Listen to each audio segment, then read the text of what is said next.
SSR-yə məxsus yarım tonluq kosmos -482 stansiyasının yaxın günlərdə yerə düşəcəyi haqda xəbərlər ictimaiyyətdə narahatlıq doğurub.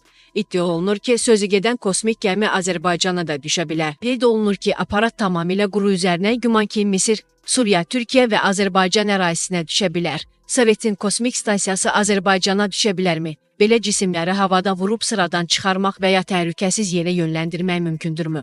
Qlobal Fox ASA danışan Nəsrəddin Tüsə adına Şamaxı Astrofizika Rəsədxanasının icraçı direktoru Professor Nəriman İsmailov bildirib ki, bu məsələdə yalnız NASA-ya inanmaq lazımdır. Məlumata görə Peykin qalıqları 10 mayda atmosferə daxil olacaq. Qeyd edim ki, sözü gedən Peyk 1972-ci il martın 31-də Sovet İttifaqı tərəfindən kosmosa atılmışdı. Müəyyən texniki nasazlığa görə onunla əlaqə kəsilmişdi. İndi yerə yaxınlaşıb, baxmayaraq ki, materialı möhkəm metaldandır, atmosferdə kütləsini itirəcəyi ehtimal olunur. Bu səbəbdən qisməndə olsa yanacaq. Professorun sözlərinə görə NASA Pekin istənilən əraziyə düşə biləcəyini açıqlayıb, heç bir ölkənin adı çəkilmir. Yerin istənilən ərazisi bu zərbənin altında qala bilər. Düşünün, Misirlə Azərbaycan arasında neçə dövlət yerləşir. Suriya, İsrail, Yordaniya, Fələstin, nəhayət Azərbaycana çatmamış Ermənistan da var. Niyə onların adı çəkilmir? Bu məlumat saxtadır. Sadəcə narahatlıq yaratmaq üçün yayılır. Ümumiyyətlə, kosmik aparatın Qafqaza düşmə ehtimalı azdır. Ancaq ərazimizə gələrsə, hava hücumundan müdafiə qüvvələri onu vurmaq imkanlarına malikdirlər.